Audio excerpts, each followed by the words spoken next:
Nasa silang na kami at eto, lalafang kami dito sa Kenny Rogers. Kasama ko ang mga amiga ko. Lalafang kami at inabot na kami ng tanghalian dito. Magche-check-in nga po pala kami dito sa Tagaytay.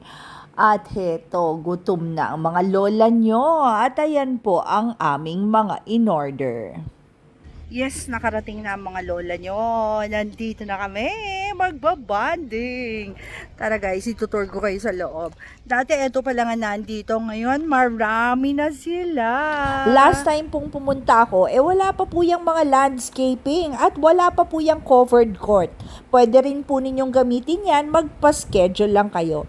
Tara guys, tingnan na natin. Pasok na tayo sa aming unit. At heto guys, kita nyo naman, excited na ang mga lola nyo. Napakaganda po ng loob at malamig. Lahat po ng lugar air condition. Makalipas po ang ilang dekada, natuloy din kami ng aking mga amigas. Nag-assist sa amin, napakaganda. Very pretty, kaya punta kayo dito kasi pretty ng place.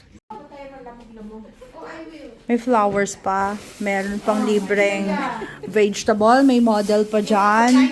Yan. Tapos eto ang kanilang sala.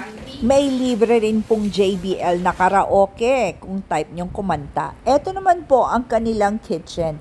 Yes, pwede pong magpainit, lutuan, toaster, microwave, refrigerator. At eto, dito naman po tayo sa banyo. Banyo tour. Eto naman po ang showeran.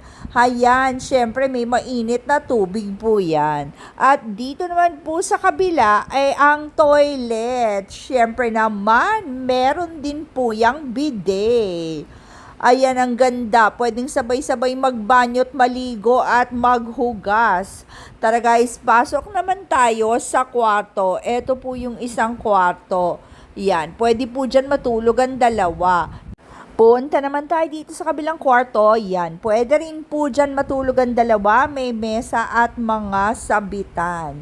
Eto guys, tara guys, akyat tayo sa taas. Silipin natin kung ano ang meron sa taas.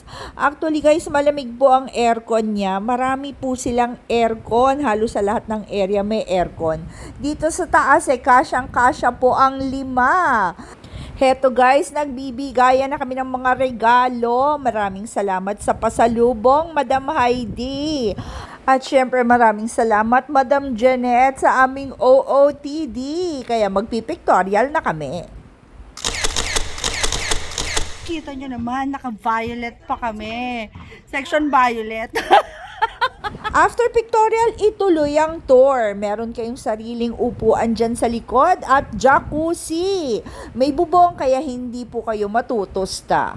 At dito naman po sa likod, meron din pong ihawan. At meron din pong toilet para habang nagja-jacuzzi gusto nyo magbanyo, may banyo po dito. Ayan guys, kita nyo may inidor at may lababo. At heto ang lola nyo, aura-aura at nandito kami sa kanilang farm. Ang farm po nila, meron pong may soil at ang karamihan po dito ay hydroponic farming. Ito po ay ang paggamit po ng tubig para po sa kanilang pagpa-plantation. At eto, tingnan ninyo, ito, ang napakasariwa po talaga ng kanilang mga pananim. Kaway-kaway ang mga lola at naaaliw. Eto, kita nyo naman ang kanilang mga tanim. Napakasariwa at napakaganda. Ibinebenta nga rin po pala ito kaya pwede po kayong bumili bago po kayo umuwi. At ayan, aura-aura at nagpictorial din kami dito. At syempre, nagpictorial kami ulit bago kami gumala ng Tagaytay. Lumabas nga po pala kami at pumunta kami sa labas ng summit kung saan kami nag-outing dati. Ilang dekada na ang nakalipas. At ngayon naman, nasa Mary Grace ang mga lola nyo. Kasi medyo kumakalang na ang bituka namin at gusto namin magpainit dahil medyo lumalamig na dito sa Tagaytay. Kaya magkakape muna ang mga lola nyo. Teka, parang hindi ata kami nagkape. Lumafang kami dito sa Mary Grace. At syempre, pictorial muna bago bumalik. At heto guys, ginabi na kami, kaya pabalik na kami. Kita nyo naman, Paskong Pasko pa dito sa Yucca Farm. At ayan, may libre po silang bonfire at nagpainit pa kami dito. At matapos namin mag-bonfire, bumalik na kami sa aming unit at lalafang na kami. May mga baon ang mi amigas at pagkatapos niyan, nagchismisan na. At eto, umaga na. Siyempre, hindi namin ipaalam sa inyo kung anong aming pinagchismisan. Heto, meron po kaming libreng agahan kasama po sa aming booking. Matapos naming mag-agahan, nagpaaraw ang mga lola nyo.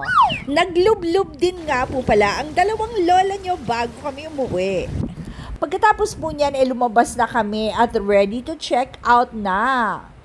Pipicture kami. Syempre, ayan, nagpicture na naman po kami. Nagpa-picture din po pala sila sa mga gulay na binili nila at ang posing nakahawak pa talaga sa dahon. Parang 80s lang. At syempre, nagpa-picture din kami sa mga gulay na binili namin. Wow!